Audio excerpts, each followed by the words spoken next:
বলেন পাকিস্তান কিভাবে বানানো হয়েছে, আপনার কি মন্তব্য? বললেন বাংলাদেশ পাকিস্তান বানায় ফেলছে। বাংলা আমার, আমি বাঙালি, মহাকালের সন্তান। মুক্তিযুদ্ধের ইতিহাস আমার, পিতা শেখ মুজিবুর রহমান। ৩০ লক্ষ শহীদ আমার, চিরকালের শ্রদ্ধা। বাংলা ভাষায় কথা বলি, আমি মুক্তিযোদ্ধা। আচ্ছা, আপনি 1971 সালে কোন সেক্টরে মুক্তিযুদ্ধ ছিলেন? আমি ৩ নম্বর সেক্টর কমান্ডার শফিউল্লাহর আন্ডারে মুক্তিযুদ্ধ করেছি। আচ্ছা, আপনি যে বললেন যে সমন্বয়করা দেশটা ধ্বংস করে ফেলছে, মানে কেন বললেন? এটা বলছি সমন্বয়করা এখন দেখি বিসিএস যত ডিসি এসপি তারা পোস্টিং দেয়। 9 বছর 7 বছর আগে যারা রিটায়ার্ড করছে তাদেরকে বাড়িতে ডাইকাই না ডাইরেক্ট সচিব বসাই দিচ্ছে। 9 বছর আগে পুলিশ অফিসার রিটায়ার্ড করছে, তারা না পুলিশ কমিশনার, তারা না ডিআইজি, তারা না বসাই দিতেছে টাকার বিনিময়ে। কোটি কোটি রে যেই ছেলেরা সমন্বয়করা মেসে থাকতো, খাইতে পারতো না, মেজ ভাড়া দিতে পারতো না, তারা আজকে পাজারু জিপ চালা, আইফোন 4টা 5টা তাদের হাতে থাকে। এই সমন্বয়করা ঢাকা বাংলা এশিয়া মহাদেশের মধ্যে সবচেয়ে বড় বিদ্যাপীঠ ঢাকা বিশ্ববিদ্যালয়ের তারা জিন্নার পাকিস্তানি পতাকা উত্তোলন করে এবং জিন্নার মৃত্যুবার্ষিকী পালন করে। এর থেকে এই স্বাধীন বাংলাদেশে এর চেয়ে বড় দুঃখের কথা আর হইতে পারে না। আমরা যেমনটি দেখছি যে কয়েকদিন আগে একজন মুক্তিযোদ্ধা লাঞ্ছিত করেছিল। শুধু লাঞ্ছিত না, আমার চোখের পানে এসে করে আমার সহযোদ্ধা বীর প্রতীক, শুধু মুক্তিযোদ্ধা না, সে খেতাবপ্রাপ্ত মুক্তিযোদ্ধা। তার গলায় মানে মুক্তিযোদ্ধার গলায় মালা দেওয়া মানে বাংলাদেশের গলায় মালা দেওয়া, বাংলাদেশকে অপমান করা।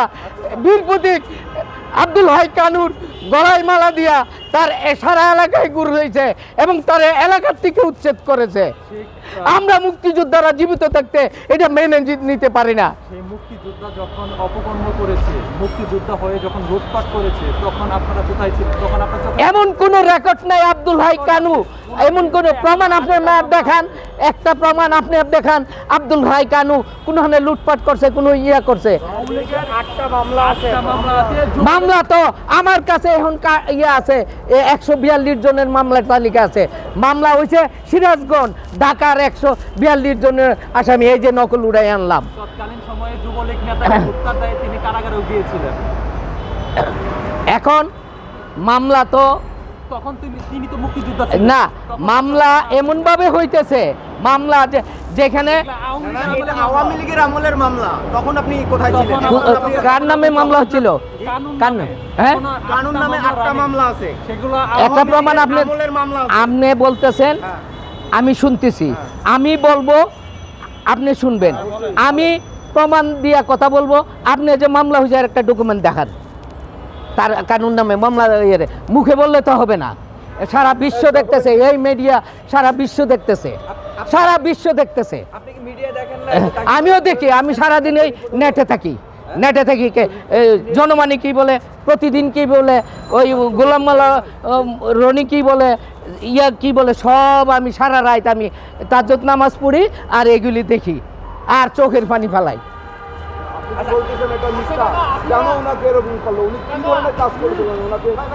এখন জামাতের তারা করছে, এখন মুক্তিযুদ্ধকে যারা অস্বীকার করে তারা তো এটা করতেই পারে, তাদের জন্য কোনো ব্যাপার না। যেখানে নেই সর্বোচ্চ বিদ্যাপীঠ ঢাকা বিশ্ববিদ্যালয়ে জিন্নার, যেখানে আমরা পরাজিত শক্তি জিন্নার মৃত্যুবার্ষিকী পালন করে এবং পাকিস্তানি পতাকা উড়াইতে পারে, এর চেয়ে দুঃখের বিষয়। আপনারা নতুন প্রজন্ম, আপনারা স্বাধীন বাংলাদেশের সন্তান, আপনাদের বিবেককে প্রশ্ন করেন এটা ঠিক কিনা।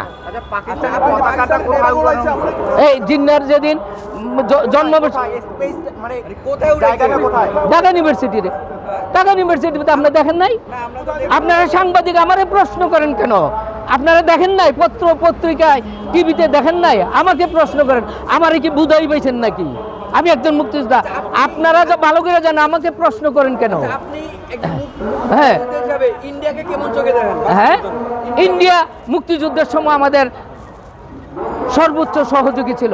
আমাদের মুক্তিযোদ্ধারা থাকার জায়গা দিছে, 2 কোটি লোকরে খাওয়াইছে, আমাদের ট্রেনিংয়ের ব্যবস্থা করছে, অস্ত্রের ব্যবস্থা করছে এবং মুক্তিযুদ্ধে স্বাধীনতার জন্য তারা প্রায় 17,000 লোক তাদের সৈনিক মারা গেছে এই মুক্তিযুদ্ধ করতে যায়।